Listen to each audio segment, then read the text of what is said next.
Hello everyone, मैं कल्पना अपने channel में आप सभी का स्वागत करती हूँ। तो चलिए देखते हैं आज का चैप्टर।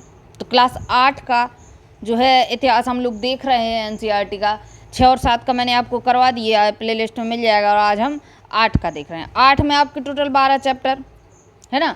8 में टोटल 12 चैप्टर हैं और मैंने एक दिन के दो चैप्टर आपके करवाए हुए हैं। तो आज आपका लास्ट है, यानी मैं आज ही आपको 11 नंबर चैप्टर और आज ही आपको 12 नंबर चैप्टर पढ़ाऊँगी। कल से आपका 9th का इतिहास शुरू हो जाएगा। तो चलिए देखते हैं आगे। राष्ट्रीय आंदोलन का संगठन, चैप्टर का नाम क्या डला हुआ है? राष्ट्रीय आंदोलन का संगठन। कि राष्ट्रीय आंदोलन कैसे हुए, सारे आंदोलन इस चैप्टर में दिए हुए हैं। और सबसे बड़ी बात, ये जो आपका चैप्टर बहुत ही ज़्यादा इम्पोर्टेंट है, बहुत ही ज़्यादा इम्पोर्टेंट है। इसको बिल्कुल भी स्किप मत करना और 2-4 बार आप पढ़ेंगे तो आपको चीज़ें बहुत अच्छे से क्लियर हो जाएंगी। बहुत ज़्यादा इंपॉर्टेंट है चैप्टर। देखिए, 1870 के दशक से लेके 1947, आज़ादी हमको कब मिली?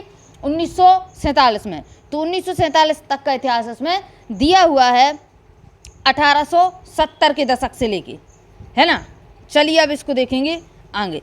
देखिए इसमें हम लोग क्या क्या देख चुके हैं। तो देखिए, पिछले अध्यायों में हम निम्नलिखित का अध्ययन कर चुके हैं। क्या क्या? भारतीय भूक्षेत्र पर अंग्रेजों का कब्जा, रियासतों का अधिग्रहण, ठीक है। नए कानून और प्रशासकीय संस्थाओं की शुरुआत, ये चीज़ भी देख चुके हैं। किसानों और आदिवासियों की ज़िंदगी में किस तरीके से बदलाव हुए, इस चीज़ को भी देखा। 19वीं सदी में किस तरीके से शिक्षा में बदलाव आया, ये चीज़ भी देखी। महिलाओं की स्थिति में किस प्रकार से वाद विवाद रहे, सती प्रथा वगैरह, ये भी देखा। जाति व्यवस्था में किस प्रकार से चुनौती रही, इस चीज़ को भी देखा। सामाजिक और धार्मिक सुधार भी देखे। और 1947 का विद्रोह, जो कि सबसे ज़्यादा इम्पोर्टेंट है। 1947 का 1857 का विद्रोह, 1857 का विद्रोह, 1857 का विद्रोह और 1947 में आज़ादी, ये चीज़ होती है ना। तो 1857 का हमने विद्रोह देखा, ये बहुत इंपॉर्टेंट है। और उसके बाद की स्थिति इसी चैप्टर में देखी थी, पिछले चैप्टर में, कुछ इस चैप्टर में दिखाई जाएगी 1947 तक की। हस्तकलाओं का पतन और उद्योगों का विकास भी हमने देखा। तो इतनी चीज़ें तो हमने देख ली। अब हम चीज़ों को आगे देखेंगे कि किस प्रकार से आज़ादी की तरफ हम लोग बढ़े, किस प्रकार से राष्ट्रीय आंदोलन रहे स्वतंत्रता के लिए। इन मुद्दों के बारे में आपने जो कुछ पढ़ा, उसके आधार पर कि आपको ऐसा लगता है कि भारत के लोग ब्रिटिश शासन से असंतुष्ट थे। बिल्कुल भाई, असंतुष्ट थे। ना होते तो ये सब चीज़ें क्यों होती निकल के। आगे देखिए, राष्ट्रवाद का उदय कैसे हुआ। राष्ट्रवाद का उदय, उपयुक्त बदलावों ने लोगों को एक अहम सवाल के बारे में सोचने के लिए विवश कर दिया। यह देश क्या है और किसके लिए है? यह देश है क्या और किसके लिए है? हम लोग यहाँ के हैं और हमारा ही देश नहीं है। ये चीज़ लोगों के दिमाग में गई।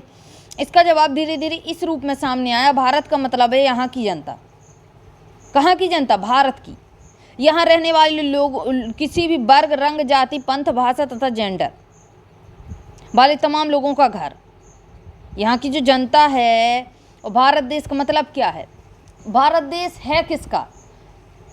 भारत देश उसका है जो भारत देश में रहता है। अब वो किसी भी जाति का हो, किसी भी रंग का हो, किसी भी पंथ का हो, किसी भी जेंडर का हो, भारत देश उसका है। यह देश और इसके सारे संसाधन और इसकी सारी व्यवस्था उन सभी के लिए है जो लोग यहाँ रहते हैं, जिन लोगों का देश है। इस जवाब के साथ ये एहसास भी सामने आया कि अंग्रेज भारत के संसाधनों और यहाँ के लोगों की ज़िंदगी पर कब्जा जमाए हुए हैं। अब ये चीज़ लोगों के दिमाग में बैठ गई। और जब तक यह नियंत्रण ख़त्म नहीं होता, भारत यहाँ के लोगों का, भारतीयों का नहीं हो सकता। ये जो संसाधनों पर ब्रिटिश के लोग जमाए बैठे हैं, यहाँ पे अपनी जड़ें जमाए बैठे हैं, ये नियंत्रण अगर इनके से ख़त्म होगा तब हमारे तक आएगा। और जब तक हमारे तक ये चीज़ें नहीं आएंगी, तब तक भारत देश भारतीयों का नहीं होगा, दूसरों के कब्जे में रहेगा। यह चेतना 1850 के बाद बने राष्ट्रीय संगठनों में साफ दिखाई देने लगी। 1850 के बाद बने राष्ट्रीय संगठनों में ये चीज़ दिखाई देने लगी। 1870 और 1880 के दशकों में बने राजनीतिक संगठनों में यह चेतना और गहरी हो चुकी थी। यानी जैसे जैसे 1857 के बाद हम लोग 1947 की ओर बढ़ रहे थे, इसको रेड कलर करेंगे, है ना। जैसे जैसे हम 1947 के बढ़ रहे थे, तो वैसे वैसे ही चीज़ों, लोगों के और ज़्यादा दिमाग खुल रहे थे कि हमें क्या करना चाहिए। अंग्रेजों ने हमें किस प्रकार से दबा के रखा हुआ है, ये हमारे संसाधन हैं, ये लोग यूज कर रहे हैं, हमें बिजनेस करना चाहिए। तो ये सब चीज़ें अब जो है धीरे धीरे लोगों के दिमाग में बैठ रही थी, भारतीयों के में। राजनीतिक संगठनों में एक मिनट इसको साफ कर दूं मैं, देखिए आगे। राजनीतिक संगठनों में यह चेतना और गहरी हो चुकी थी। इनमें से ज़्यादातर संगठनों की बागडोर वकील आदि अंग्रेजी शिक्षित पेशेवरों के हाथ में थी। मतलब ये चीज़ जो सोच रहे थे लोग बाग, वो कौन थे? वकील थे, शिक्षक थे, यानी जो लोग पढ़े लिखे थे, उन्हीं के दिमाग में चीज़ें चढ़ रही थी। पूना सार्वजनिक सभा, इंडियन एसोसिएशन, मद्रास महाजन सभा, बॉम्बे रेजिडेंसी एसोसिएशन और भारतीय राष्ट्रीय कांग्रेस आदि इस तरह के प्रमुख संगठन हैं। कुछ सुना हो आपने, ना सुना हो, लेकिन भारतीय राष्ट्रीय कांग्रेस सुना होगा, आज भी कांग्रेस है। पूना सार्वजनिक सभा, नाम को गौर से देखिए। सार्वजनिक सभा, सार्वजनिक का क्या मतलब होता है? सब लोगों का या सबके लिए। हालांकि इनमें से बहुत सारे संगठन देश के खास हिस्सों में काम कर रहे थे, लेकिन वे अपने लक्ष्य को भारत के सभी लोगों का लक्ष्य बताते थे। उनके मुताबिक उनके लक्ष्य किसी खास इलाके, समुदाय या वर्ग के लक्ष्य नहीं थे। वे इस सोच के साथ काम कर रहे थे कि लोग संप्रभु हों। संप्रभु से क्या मतलब है? हम किसी पर आश्रित ना रहें। देखिए इधर पे, बाहरी हस्तक्षेप के बिना स्वतंत्र रूप से कदम उठाने की क्षमता को संप्रभु कहते हैं। मतलब किसी बाहरी के सहारा नहीं लेंगे हम अपने स्वतंत्र रूप से अपना खुद काम करेंगे, तो ये होता है आपका संप्रभु। आपकी प्रस्तावना में भी संप्रभु शब्द का उल्लेख किया गया है। संविधान पढ़ेंगे तो अब उसमें आपको देखने को मिलेगा पॉलिटी में। संप्रभुत्वता एक आधुनिक विचार और राष्ट्रवाद का बुनियादी तत्व होता है। ये संगठन इस धारणा से चलते हैं कि भारतीय जनता को अपने मामले में फैसला लेने की आज़ादी होनी चाहिए। दूसरों, मतलब ऐसा नहीं है कि अंग्रेज, आज आपके जैसे देश में अंग्रेज फैले हुए हैं, ठीक है, तो अब आपको कोई फैसला लेना है तो वो लोग लेंगे, या आप उनके ही चीज़ों पे टिके रहेंगे कि सिग्नेचर करेंगे तब आप फैसला ले सकते हैं। ऐसा नहीं है। संप्रभु का मतलब है बाहरी हस्तक्षेप ना हो और हम आज़ादी से, स्वतंत्रता से कोई भी फैसला ले सकें। चलिए देखिए आगे। 1870 और 1880 के दशकों में ब्रिटिश शासन के प्रति असंतोष और ज़्यादा गहरा हो गया। 1878 में आर्म्स एक्ट पारित हुआ। अब ये देखिए, याद रखिएगा इसको, कब हुआ था? 1878 में, जिसके जरिए भारतीयों द्वारा अपने पास कोई हथियार रखने का अधिकार नहीं था, सब छीन लिया गया था। बताइए, ये चीज़ रहती थी। मतलब हम इंडिया के हैं भाई, हमारी यहाँ पे जगह ज़मीन है, हम यहाँ के निवासी, हम यहाँ के लोग हैं, हमारा भारत है, हम भारतीय हैं, लेकिन हमें कोई भी हथियार रखने का अधिकार नहीं था 1847 के आर्म्स एक्ट के द्वारा। उसी साल वर्नाकुलर प्रेस एक्ट भी पारित हुआ। तो अब देखिए वर्नाकुलर प्रेस एक्ट क्या था, इस चीज़ को देखिए, जिससे सरकार की आलोचना करने वाले लोगों को चुप कराया जाता था। मतलब अगर आप सरकार के खिलाफ खड़े होंगे, आप सरकार की बुराई करेंगे, तो आपको चुप करा दिया जाएगा, है ना, या तो आपको जेल में डलवा दिया जाएगा, ऐसा कोई मुकदमा चला दिया जाएगा जिससे आप ज़िंदगी भर नहीं निकल पाएंगे। तो ये था आपका vernacular press act. Press act मतलब क्या है? आप सरकार के खिलाफ नहीं बोल सकते, है ना, मीडिया में भी आप सरकार के खिलाफ नहीं बोल सकते। इस कानून में प्रावधान था कि अगर किसी अखबार में कोई आपत्तिजनक चीज़ छपती है, प्रेस के लिए था ना ये कानून आपका वर्नाकुलर प्रेस एक्ट। तो देखिए, अगर आपके पास अखबार की प्रिंटिंग मशीन है और आप अखबार छापते हैं, तो आपत्तिजनक कोई भी चीज़ का सरकार के खिलाफ नहीं छाप सकती। जो सरकार उसकी प्रिंटिंग प्रेस सहित क्या कर देती थी, सारी संपत्ति को जब्त कर लेती थी, सब बंद करवा देती थी, पूरी प्रेस मशीन, पूरा आपका बिजनेस ठप। तो ये था वर्नाकुलर प्रेस एक्ट। 1883 में सरकार ने इलवर्ट बिल लागू किया। इलवर्ट बिल पूछा जाता है कब आया था? 1883 में लागू करने का प्रयास किया। इसको लेकर काफ़ी हंगामा हुआ। देखिए, इसमें प्रावधान क्या था? इस विधेयक में प्रावधान था कि भारतीय न्यायाधीश भी ब्रिटिश या यूरोपीय व्यक्तियों पर मुकदमा चला सकते हैं, ताकि भारत में काम करने वाले अंग्रेज और भारतीय न्यायाधीशों के बीच समानता स्थापित की जा सके। जब अंग्रेजों के विरोध की वजह से सरकार ने यह विधेयक वापस ले लिया था, अंग्रेजों को ये चीज़ सही नहीं लगी, तो भारतीयों ने इस बात का काफ़ी विरोध किया।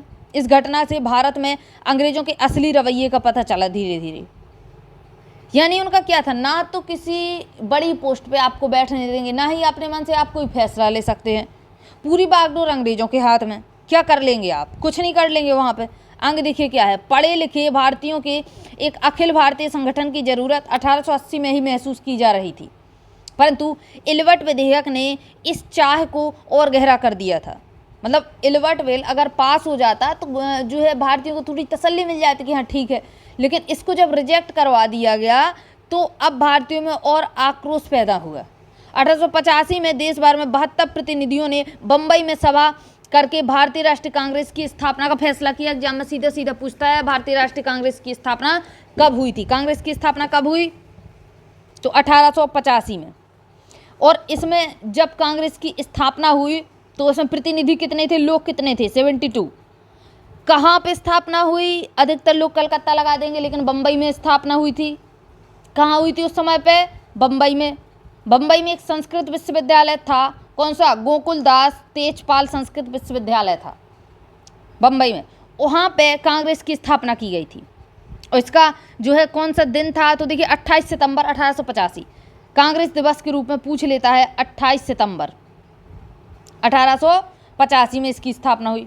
अब इससे एक दो क्वेश्चन और आते हैं आपके वन लाइनर में कि जब कांग्रेस की स्थापना हुई तो इसका पहला अधिवेशन हुआ, पहली बैठक हुई, तो उस बैठक के पहले अध्यक्ष कौन थे? तो WC बनर्जी थे। कौन से? WC बनर्जी। शॉर्ट में इनका नाम WC बनर्जी लिखा जाता है। अगर इसका कभी कभी WC बनर्जी का फुल फॉर्म भी पूछ लेता है तो इसका फुल फॉर्म था व्योमेश चंद्र बनर्जी। याद रखना, व्योमेश चंद्र बनर्जी। देखिए इधर पे लिखा है, इधर पर WC बनर्जी शॉर्ट में लिखा, फुल फॉर्म यहाँ पे भी नहीं है। व्योमेश चंद्र बनर्जी इनका नाम था फुल। और इसके बाद पूछता है कि जो है कांग्रेस की स्थापना किसने की थी, मतलब मुख्य व्यक्ति जो था वो कौन था? तो एक स्कॉटलैंड के निवासी थे, A.O. ह्यूम। कोई इंडियन नहीं था, स्कॉटलैंड के व्यक्ति थे A.O. ह्यूम। तो इनको कांग्रेस के संस्थापक के रूप में बोला जाता है कि कांग्रेस के संस्थापक कौन थे? तो कांग्रेस की संस्थापक थे A.O. ह्यूम, है ना। ये स्कॉटलैंड के थे, याद रखना, स्कॉटलैंड के थे। तो 2-3 आपके क्वेश्चन यहाँ से बनते हैं कांग्रेस के, तो इन चीज़ों को याद कर लेना। अब देखिए इधर पे क्या था कि यहाँ के इस संगठन के प्रमुख नेता कौन थे कांग्रेस के? तो दादा भाई नौरोजी आपको देखने को मिलेंगे, फिरोज शाह मेहता थे, बदरुद्दीन तैयब जी थे, WC बनर्जी तो इसके पहली बैठक के अध्यक्ष ही थे। इसके बाद सुरेश नाथ बनर्जी थे, रोमेश चंद्र दत्त थे, S सुब्रमण्यम अय्यर थे, तो ये थे। अब इसके बाद प्राय बम्बई और कलकत्ता में ही थे ये लोग, जो थे सब लोग ये बम्बई और कलकत्ता के थे अधिकतर। नौरोजी व्यवसायी और प्रचारक थे। प्रचारक क्या होता है? प्रचार करने वाला व्यक्ति, है ना। देखिए इधर प्रचारक क्या होता है? ऐसा व्यक्ति जो सूचनाओं के प्रसार, रिपोर्ट्स, बैठकों में भाषण आदि के जरिए किसी खास विचार का प्रचार प्रसार करता है ना। तो जब कांग्रेस की स्थापना हुई तो इन्होंने प्रचार कर दिया होगा। देखिए आगे दादा भाई नौरोजी थे, ये लंदन में रहते थे और कुछ समय के लिए ब्रिटिश संसद के सदस्य भी रहे हैं। लंदन में थे, ब्रिटिश संसद के कुछ दिनों के लिए सदस्य भी रहे हैं। उन्होंने युवा राष्ट्रवादियों का मार्गदर्शन किया। सेवानिवृत्त ब्रिटिश अफसर A.O. ह्यूम ने भी विभिन्न क्षेत्रों में भारतीयों को निकट लाने में यह अहम भूमिका निभाई। जरूरी थोड़ा था कि हर जो है अंग्रेज आएगा तो सब अंग्रेज जो है खराब निकलेंगे। कुछ अंग्रेजों का भी ऐसा हाथ रहा है कि भारतीयों को उसने सपोर्ट किया है, काफ़ी अंग्रेज रहे ऐसे, आगे आगे हम लोगों को देखने को मिलेंगे। देखिए उभरता हुआ राष्ट्र, अक्सर कहा जाता है कि आपने अपने पहले 20 सालों में कांग्रेस अपने उद्देश्य और तरीकों के लिहाज से मध्य मार्गी पार्टी थी। मतलब उतनी ज़्यादा उभरी हुई पार्टी नहीं थी कि टॉप पर रहे, ठीक ठाक थी। इस दौरान कांग्रेस ने सरकार और शासन में भारतीयों को और ज़्यादा जगह दिए जाने के लिए आवाज़ उठाई। मतलब मध्य मार्गी थी, टॉप पे आना था तो और ज़्यादा आवाज़ उठाई कांग्रेस के नेताओं ने। कांग्रेस का आग्रह था कि विधान परिषद में भारतीयों को जगह दी जाए। कहाँ पे? संसद में भारतीयों को जगह दी जाए। पार्षदों को ज़्यादा अधिकार दिए जाएं। जो पार्षद थे यानी जो इसके नेता थे उनको ज़्यादा अधिकार मिले बोलने का, है ना, क्वेश्चन करने का। अभी तो आप जब आगे पढ़ेंगे 11-12 की हिस्ट्री जब हम लोग पढ़ेंगे आपको उसमें देखने को मिलेगा कि जो संसद में तो ये लोग जगह दे देते हैं भारतीयों की, लेकिन ना तो आप बोल सकते हैं ना कुछ मतलब कह सकते हैं इनसे। आपको क्या करना है? सिर्फ वहाँ बैठ के सुनना है, बस नाम के लिए भारतीय भी संसद में है, बाकी आप क्वेश्चन नहीं उठा सकते। धीरे धीरे इन चीज़ों की आज़ादी मिली। आगे देखेंगे इस चीज़ को। कांग्रेस चाहती थी कि सरकार में भारतीयों को भी ऊंचे पद दिए जाएं। ऊंचे पद नहीं देते थे भारतीयों को, क्योंकि अगर देखिए आप बड़ी पोस्ट पर बैठेंगे तो आप फैसले ले सकते हैं, इसलिए नहीं देते थे। नीची पोस्ट पर रखते थे, ऊंची पोस्ट पर हमेशा अंग्रेजी बैठता था। इस काम के लिए उसने मांग की कि सिविल सेवा के लिए लंदन के साथ साथ भारत में भी परीक्षा आयोजित की जाए। तो यहाँ से आपकी सिविल सेवा भी आने लगी थी। आगे देखिए, शासन व्यवस्था के भारतीयकरण की मांग नस्लवाद के खिलाफ चल रहे आंदोलन का एक हिस्सा थी, क्योंकि तब तक ज़्यादातर महत्वपूर्ण नौकरियों पर गोरे अफसरों का ही कब्जा था। अंग्रेज आमतौर पर यह मानकर चलते थे कि भारतीयों को जिम्मेदारी भरे पद नहीं दिए जा सकते, क्योंकि अंग्रेज अफसर अपने भारी भरकम वेतन का एक बड़ा हिस्सा ब्रिटेन भेज देते थे। इसलिए लोगों को उम्मीद थी कि भारतीयकरण से यहाँ की धन संपत्ति भी कुछ हद तक भारत में रुकने लगेगी। देखिए, जब भारत का व्यक्ति एक अफसर पद पर बैठेगा, उसको सैलरी ज़्यादा मिलेगी, तो उस सैलरी लेके कहाँ जाएगा? भारत में ही रहेगा। और जब अंग्रेज लोगों को सैलरी मिल रही थी बड़े पद पर बैठ के, तो उनका सैलरी जो है इंडिया से बाहर जा रहा था, तो धन जो है, धन की निकासी हो रही थी। भारतीयों की मांग थी कि न्यायपालिका और कार्यपालिका से अलग किया जाए, आर्म्स एक्ट को निरस्त किया जाए। आर्म्स एक्ट, जो आप हथियार नहीं रख सकते थे, उसको निरस्त खत्म कर दिया जाए और अभिव्यक्ति और बोलने की स्वतंत्रता दी जाए। अभिव्यक्ति यानी आप विचार भी कर सकें, आप क्वेश्चन भी कर सकें और आप अपने क्वेश्चन का आंसर भी पा सकें। तो अभिव्यक्ति और बोलने की स्वतंत्रता भी भारतीयों को चाहिए थी। अब आगे देखिए क्या है। शुरुआती सालों में कांग्रेस ने कई आर्थिक मुद्दे भी उठाए। उसका कहना था कि भारत में ब्रिटिश शासन की वजह से ही गरीबी और अकाल पड़ रहे हैं। बढ़ते लगान के कारण, बहुत ज़्यादा लगान लेते थे लोग, बढ़ते लगान के कारण काश्तकार और जमींदार विपन्न हो गए थे और अनाजों के भारी निर्यात की वजह से खाद्य पदार्थ का अभाव पैदा हो रहा था। बहुत ज़्यादा निर्यात हो रहा था अनाज का, जिससे भुखमरी आ रही थी इंडिया में।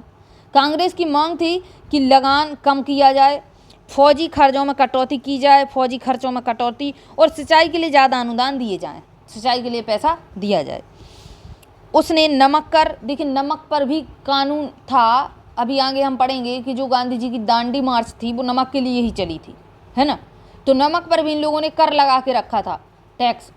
अगर मतलब आपको नमक भी चाहिए, नमक क्या था, जो झीलें हैं या आप बात करें समुद्र किनारे, तो नमक तो ऑटोमेटिक बन जाता था वहाँ पे, है ना। झीलें हैं तो बरसात का मौसम आया, पानी भर गया उसमें, समुद्र का पानी, और जब जैसे गर्मियों का मौसम आया तो झीलों में अपने आप ऑटोमेटिक नमक रह जाता था। बाष्पीकरण के कारण पानी पूरा ऊपर चला जाएगा। तो अगर आपको नमक चाहिए सब्जी में डालने के लिए, तो उसमें भी टैक्स लगता था। इस चीज़ को गांधी जी ने आगे चल के दांडी मार्च की यात्रा करके तोड़ा था, नमक कानून। चलिए आगे देखिए क्या है इसमें। तो नमक पर भी कर था। विदेशों में भारतीय मजदूरों के साथ होने वाले बर्ताव तथा भारतीयों के कामों में दखल अंदाजी करने वाले वन प्रशासन की वजह से वनवासियों की बढ़ती मुसीबतों के बारे में बहुत सारे प्रस्ताव पारित किए गए। इससे पता चलता है कि पढ़े लिखे संपन्न वर्ग की संस्था होते हुए भी कांग्रेस केवल पेशेवर समूहों, जमींदारों, उद्योगपतियों के हक में नहीं बोल रही थी। कांग्रेस क्या थी? छोटे लोगों का सपोर्ट कर रही थी। आगे देखिए, मध्यमार्गी नेता जनता को ब्रिटिश शासन के अन्यायपूर्ण चरित्र से अवगत कराना चाहते थे। उन्होंने अखबार निकाले, लेख लिखे और यह साबित करने का प्रयास किया कि ब्रिटिश शासन देश को आर्थिक तबाही की ओर ले जा रहा है। उन्होंने अपने भाषणों में ब्रिटिश प्रशासन की निंदा की और जनमत निर्माण के लिए देश के विभिन्न भागों में अपने प्रतिनिधि भेजे। लेकिन मध्यमार्गियों को ये भी लगता था कि अंग्रेज स्वतंत्रता और न्याय के आदर्शों का सम्मान करते हैं, इसलिए वे भारतीयों को न्याय संगत मांगों को स्वीकार कर लेंगे। लिहाजा कांग्रेस का मानना था कि सरकार को भारतीयों की भावनाओं से अवगत कराया जाना चाहिए। तो मतलब हम लोग क्या चाहते हैं, इस चीज़ को जो है हमें क्या करना चाहिए, अंग्रेजों तक या सरकार तक भेजना चाहिए। स्वतंत्रता हमारा जन्म सिद्ध अधिकार है। देखिए 1890 के दशक तक बहुत सारे लोग कांग्रेस के राजनीतिक तौर तरीकों पर सवाल खड़ा करने लगे थे। बंगाल, पंजाब, महाराष्ट्र में बिपिन चंद्र पाल, बाल गंगाधर तिलक और लाला लाजपत राय, जिनको लाल बाल पाल के नाम से जाना जाता है, और कभी कभी एग्जाम में लाल बाल पाल का जो है फुल फॉर्म पूछता है। तो लाल से तो आप लाला लाजपत राय, बाल से बाल गंगाधर तिलक और पाल से बिपिन चंद्र पाल का नाम लोग बाग अक्सर भूल जाते हैं, याद रखना इसको। ये जो नेता थे लाल बाल पाल, ये नरमपंथी नहीं थे बल्कि गर्मपंथी थे। नरमपंथी का मतलब है गांधी जी का क्या था, हिंसा मत करो, इनका क्या था, आप नहीं मानते तो हम हिंसा करेंगे, और इन लोगों का काम हिंसा से ही चलता था। आगे देखिए, तो ये गांधी जी लोग मतलब जो हिंसा ना करने वाले लोग थे उनसे थोड़ा अलग थे। चलिए देखिए आगे, जैसे नेता आमूल परिवर्तनवादी उद्देश्य और पद्धतियों के अनुरूप काम करने लगे थे। उन्होंने निवेदन की राजनीति के लिए नरमपंथियों की आलोचना की। इन नरमपंथियों के साथ नहीं थे कि कोई आपको एक थप्पड़ मारे आप दूसरा गाल कर दो, गांधी जी का तो यही कहना था ना। तो ये चीज़ इन लोगों में नहीं थी, किसी ने आपको एक थप्पड़ मारा आप पलट के 10 मार सकते हैं। गर्मपंथी के नेता थे, है ना, गर्मपंथी नेता थे सब। क्या था, इनका आलोचना की और आत्मनिर्भरता तथा रचनात्मक कामों के महत्व पर जोर दिया।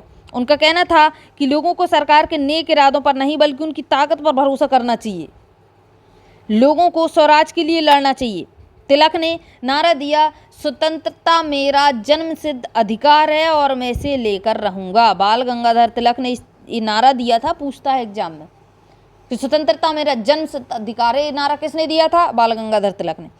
चलिए आगे देखिए, एग्जाम में पूछता है लाल बाल पाल नरमपंथी थे या गरमपंथी, किस दल के थे, तो गरमपंथी नेता थे। आगे देखिए, 1905 में वायसराय करजन ने बंगाल का विभाजन करवा दिया, मतलब बंगाल को तोड़ दिया। यूनिटी देखिए क्या होता है कि जब आप लोग एक साथ हैं तो ताकत है। इसलिए जब करजन था वहाँ पे वायसराय, तो उसने क्या किया, बंगाल में फूट डाल दी, बंगाल को तोड़ दिया। मतलब इसने क्या किया, धर्मों के हिसाब से फूट डाली, हिंदू और मुसलमान के हिसाब से। अगर उस समय पर धर्म में ये लोग फूट ना डालते तो पाकिस्तान इंडिया विभाजित होता ही नहीं। अब देखिए 1905 में इसने क्या किया, 1905 में इसने बंगाल का विभाजन करवा दिया। बंगाल का मतलब था उस समय पे उड़ीसा, आज का उड़ीसा का हिस्सा, कुछ बिहार का हिस्सा, कुछ हल्का फुल्का झारखंड का हिस्सा, और कुछ आपका जो था पश्चिम बंगाल तो पूरा था, और पूरा आपका बांग्लादेश था। इतना बड़ा हिस्सा था बंगाल का। और बंगाल जो आज का बांग्लादेश है, उस एरिया में अधिकतर मुस्लिम लोग रहते थे, और जो आज का पश्चिम बंगाल है उस एरिया में अधिकतर हिंदू लोग रहते थे। तो वहां पर फूट डाली हिंदू और मुसलमानों में। तो देखिए 1905 में वायसराय करजन ने बंगाल का विभाजन करवा दिया। उस वक्त एग्जाम में पूछता है कि बंगाल का विभाजन कब हुआ और किस वायसराय ने करवाया था, किसके काल में हुआ था, करजन। इसका नाम देखिए, अगर आप इसको अलग अलग करें, करजन है ना, इसने क्या किया, करजन ने जन लोगों को अलग करवा दिया। याद रखना इस प्रकार से आप मतलब हल्की सी ट्रिक बनाइए इसको दिमाग में डालने के लिए कि जन को अलग करवा दिया। जन से मतलब है धर्मों को अलग, दो धर्म के लोगों को अलग करवा दिया, हिंदू और मुस्लिम को। किस चीज़ से, बंगाल विभाजन करवा के, करजन, है ना। इस चीज़ से आप लोग इसको याद रख लेना, क्योंकि ये बहुत सारी चीज़ें आएंगी अभी कि कांग्रेस की स्थापना जब हुई तब कौन सा वायसराय था, बंगाल विभाजन था, मुस्लिम लीग की स्थापना होगी, अभी फिर आपका बंगाल और जो है आपका अभी आज़ादी का समय आएगा तब कौन था। तो वायसराय आपके बहुत पूछे जाते हैं। सती प्रथा किसने बंद करवाई थी, बाल विवाह, विधवा विवाह, तो इन सब चीज़ों के आपके जो है क्या पूछे जाते हैं, वायसराय पूछे जाते हैं कि कौन कब था। तो याद रखिएगा छोटी छोटी, जैसे आपका डलहौजी आया था, है ना। आगे देखिए क्या था, उस वक्त बंगाल ब्रिटिश भारत का सबसे बड़ा प्रांत था। उस समय बंगाल सबसे बड़ा मार्केट था, सबसे बड़ा राज्य था। उसको इसने दो भागों में तोड़वा दिया करजन ने। बिहार और उड़ीसा के कुछ भाग भी उस समय बंगाल का हिस्सा थे। अंग्रेजों का कहना था कि प्रशासकीय सुविधा को ध्यान में रखते हुए बंगाल का बंटवारा करना जरूरी है।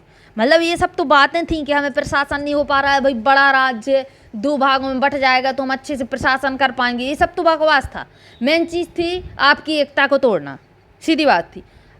अच्छा एक चीज़ और देखिए, अगर आप देखेंगे कि जैसे अगर आप इंडिया की आज बात करते हैं तो ये तो पूर्वी हिस्सा रहता है, ये पश्चिमी हिस्सा, ये उत्तर का, ये दक्षिण का। तो अगर आप आज बात करते हैं कि पश्चिम बंगाल या फिर बांग्लादेश, तो कौन सी साइड है, तो पूर्व साइड है। फिर आपको इसको पश्चिम बंगाल क्यों कहते हैं, ये चीज़ है ना कि ये पश्चिम का हिस्सा है तो इस पूर्वी साइड है, तो इसको पश्चिम बंगाल क्यों कहते हैं। तो देखिए इसको पश्चिम बंगाल क्यों कहते हैं, देखिए इसको पश्चिम बंगाल इसलिए कहते हैं कि जैसे मान लीजिए ये वाला हिस्सा है, इसको देखिए ब्लू कलर से देखना, ये वाला हिस्सा है आपका, अब इस हिस्से को अगर आप दो पार्ट में डिवाइड करेंगे इस तरीके से, तो ये पूर्वी हो जाएगा और ये पश्चिम हो जाएगा। तो पूरब तो आपका बांग्लादेश हो गया था, और पश्चिम को आप पश्चिम बंगाल कहने लगे थे। तो उस समय के बंटवारे के हिसाब से पश्चिम बंगाल को पश्चिम बंगाल कहा जाता है। अगर आज की डेट में आप दिशा डिवाइड करेंगे तो पश्चिम बंगाल आपका पूर्वी साइड है। आई बात समझ में? तो ये चीज़ हो गई थी। अब देखिए आगे कहाँ थे हम लोग।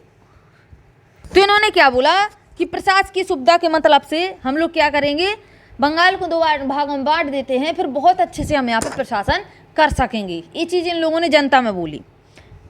परंतु इस प्रशासकीय सुविधा का मतलब क्या था, इससे किसको सुविधा मिलने वाली थी?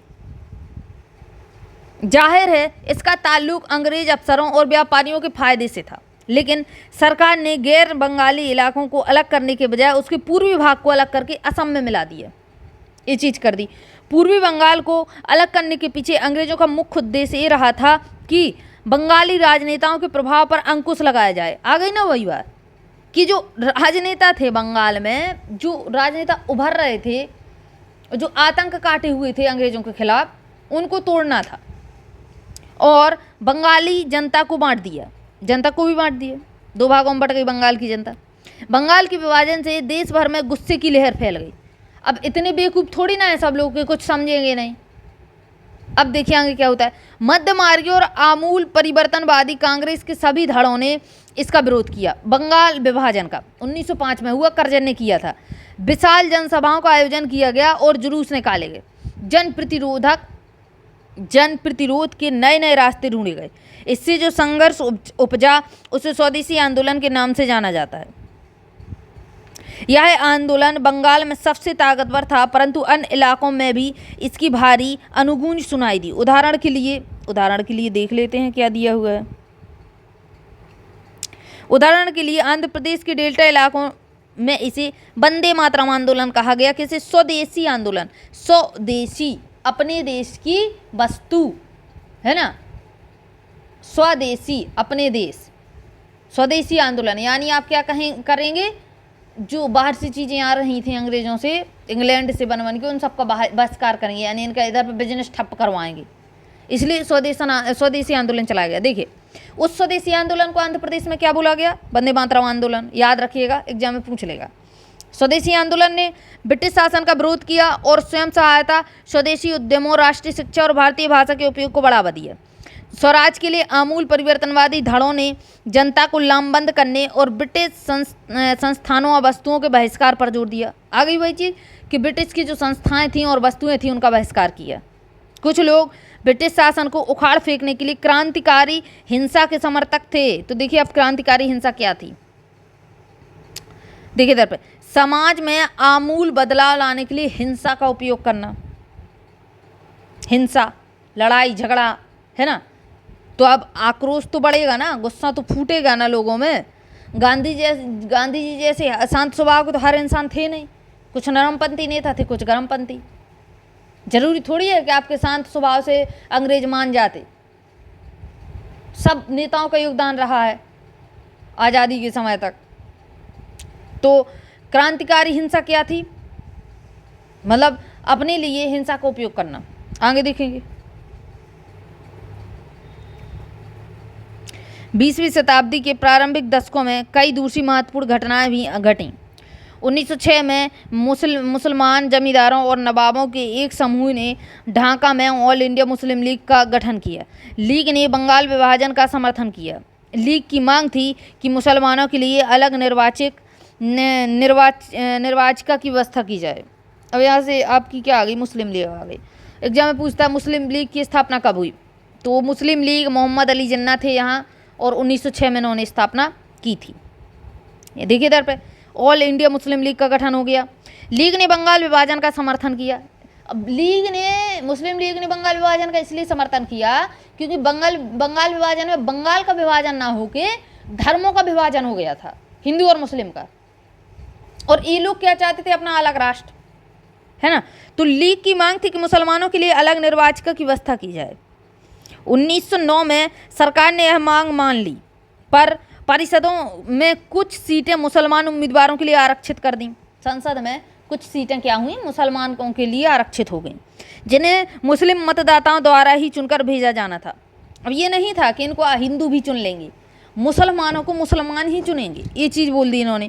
इससे राजनेताओं में अपने धार्मिक समुदाय के लोगों को अपना राजनीतिक समर्थक बनाने का लालच पैदा हो गया।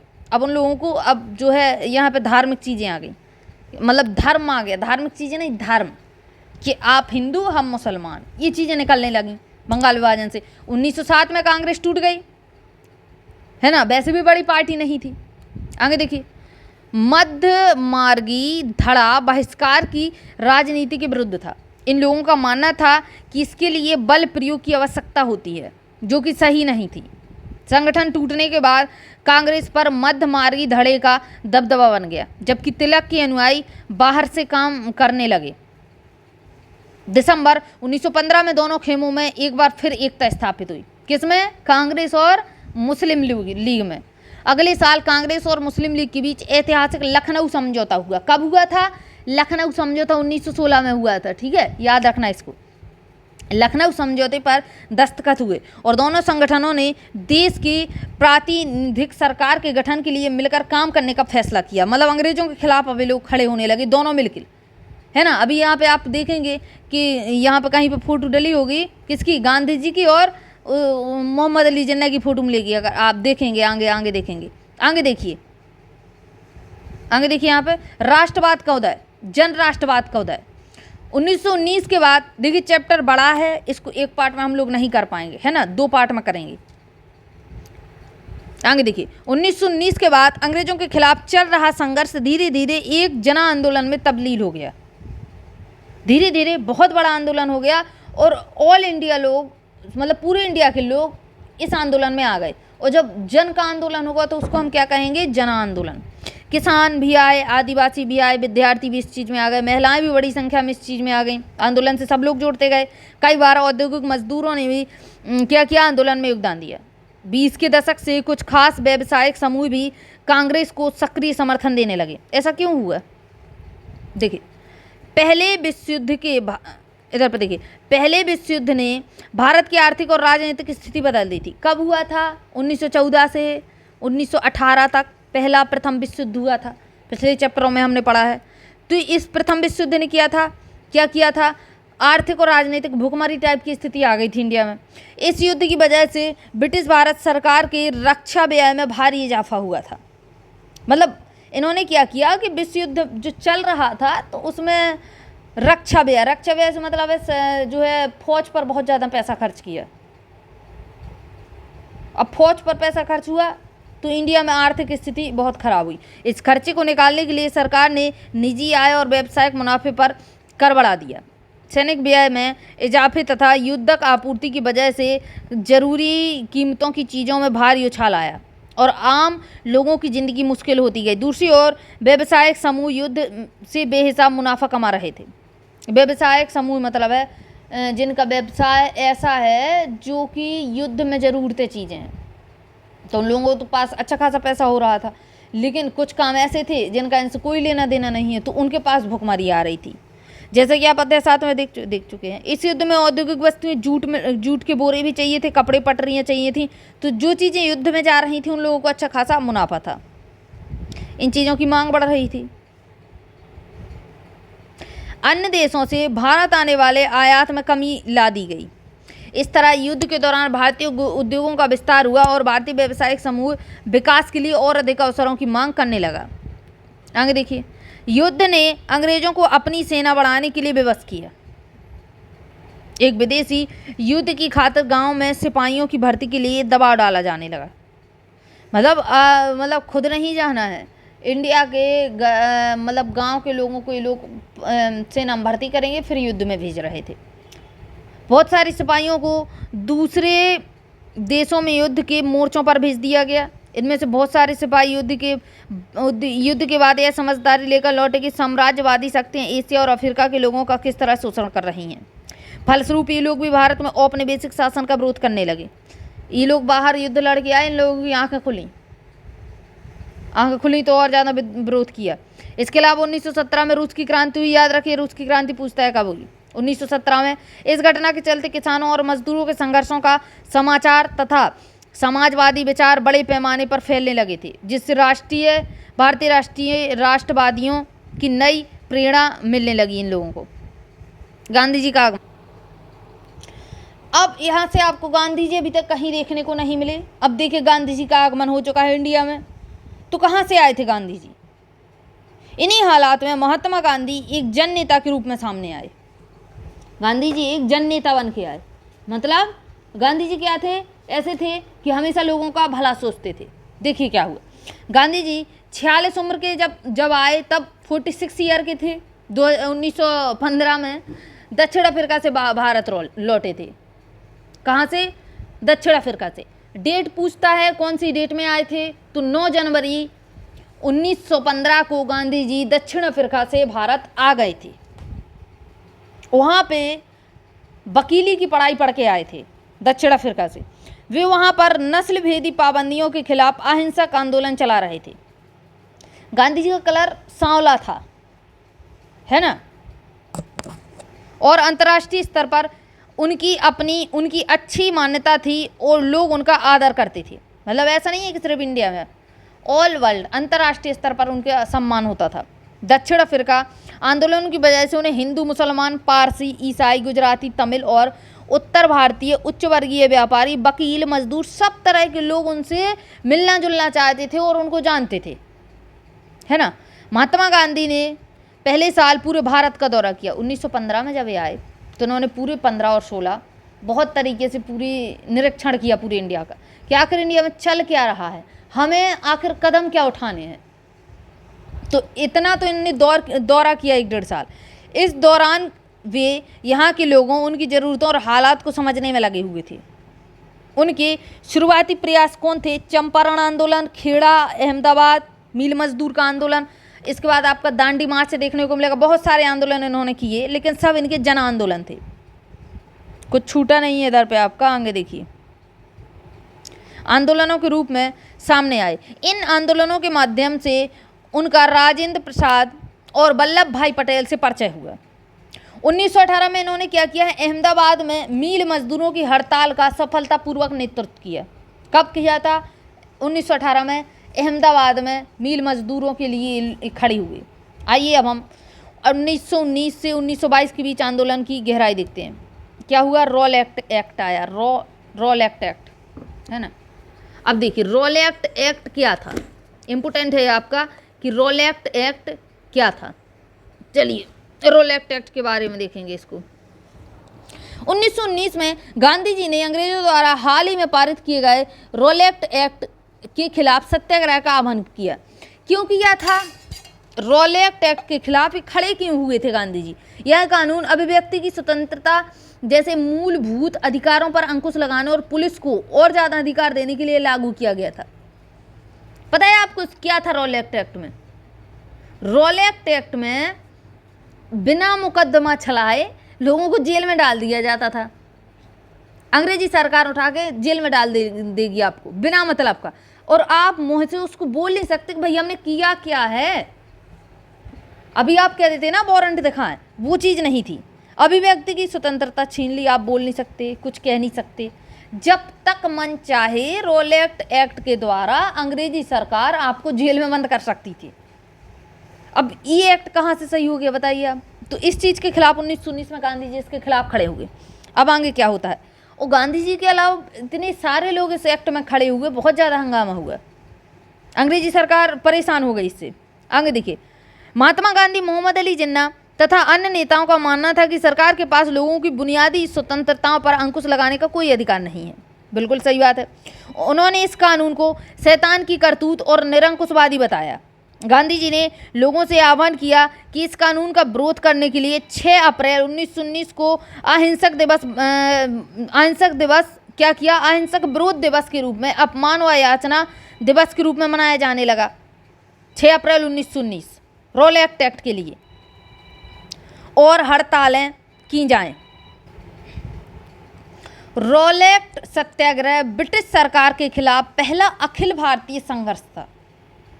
हालांकि यह मोटे तौर पर शहरों तक ही सीमित था, अभी गांव तक एक चीज़ नहीं पहुंची थी। अप्रैल 1919 में पूरे देश में जगह जगह जुलूस निकाले गए।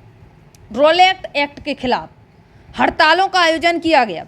सरकार ने इन आंदोलनों को कुचलने के लिए दमनकारी रास्ता अपनाया। दमनकारी से क्या है कि जहां लोग बाग इकट्ठे हैं रॉलेट एक्ट के खिलाफ, तो सिपाही आएंगे या पुलिस आएगी और मान लीजिए लाठीचार्ज करेगी। तो इस प्रकार से लोगों को भगाना स्टार्ट किया। लेकिन देखिए आज की सिचुएशन भी आप देखें तो अगर आप थाने में देखेंगे कितने पुलिसकर्मी होंगे, कितने पुलिस वाले होंगे, 20, 25, 50। और अगर आप अपने पूरे गांव की बात करें तो कितने लोग होंगे, हजारों की संख्या में। यानी जब भीड़ पूरी उतर आए तो पुलिस वाले हो या कोई कुछ नहीं कर लेगा, है ना। तो वही चीज़ थी, कितना भी कुछ लो कुछ नहीं होने वाला। इसके बाद क्या हुआ कि जो बैसाख का महीना होता है 13 अप्रैल को अमृतसर में जनरल डायर द्वारा जलियांवाला बाग हत्याकांड करवाया गया। जलियांवाला बाग हत्याकांड यहाँ पे हो गया बैसाख के महीने में। पूछा जाता है कौन से दिन, बैसाख 13 अप्रैल 1919 को हुआ था।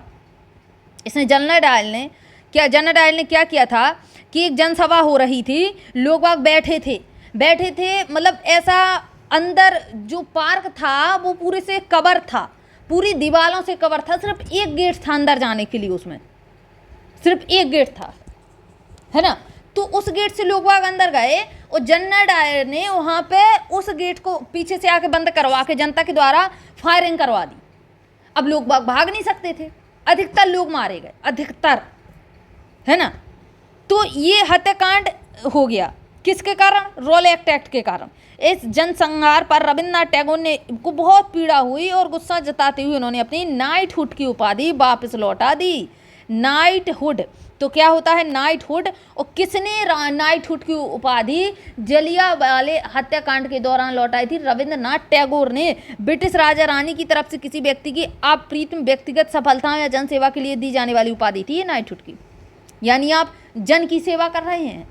लेकिन जलियांवाले बाग हत्याकांड में इतने लोग मारे गए कि रविन्द्रनाथ टैगोर को अपनी उपाधि बिल्कुल भी पसंद नहीं आई। चलिए देखिए आगे। रॉलेट सत्याग्रह के दौरान लोगों ने ब्रिटिश शासन के खिलाफ हिंदुओं और मुसलमानों के बीच गहरी एकता बनाए रखने के लिए प्रयास किए। महात्मा गांधी भी चाहते थे कि उनकी राय में भारत यहाँ रहने वाले सभी लोग यानी सभी हिंदू, मुसलमानों और अन्य धर्मों के लोगों का देश है। उनकी गहरी आकांक्षा थी कि हिंदू और मुसलमान किसी भी न्यायपूर्ण उद्देश्य के लिए एक दूसरे का समर्थन करें। ये था। खिलाफत आंदोलन चले, असहयोग आंदोलन चले। तो ये चैप्टर आपका बहुत बड़ा है, इसको हम दूसरे पार्ट में करेंगे। 40 मिनट का हो गया, 40-50 मिनट का आपका और रहेगा सेकंड पार्ट इसका, है ना। तो इसको सेकंड पार्ट में देख लेंगे। आज ही करवा दूंगी मैं इसका सेकंड पार्ट भी, और आज ही मैं आपका चैप्टर नंबर 12 करवा दूंगी, ठीक है। आज ही आपका सारा कुछ हो जाएगा एक ही दिन में। चलिए अब इसके दूसरे पार्ट के साथ मिलेंगे, तब तक के लिए जय हिंद, जय भारत।